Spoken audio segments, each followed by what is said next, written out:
acarane dina iki potong. Potong manuk. Duduk mah.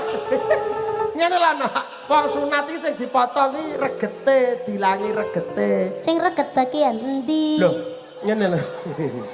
Ngene. Engko marai ra duwe adik lanang dadi bingung. Ngene engko tak dudui ya. Adekku wedok kayak lanang. Nah iya, maksudnya ngene.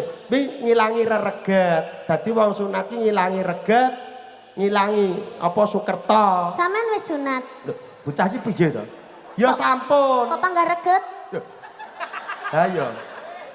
Aku wis sunat kok ya reget to, Jian. Lah iya Bambang elek wi lho. Nggih. Suwun Pak nggih. Nyuwun sewu jare Bapak iki Bambang elek bener apa mboten Bapak Ibu? Matur nuwun. Lah iya elek.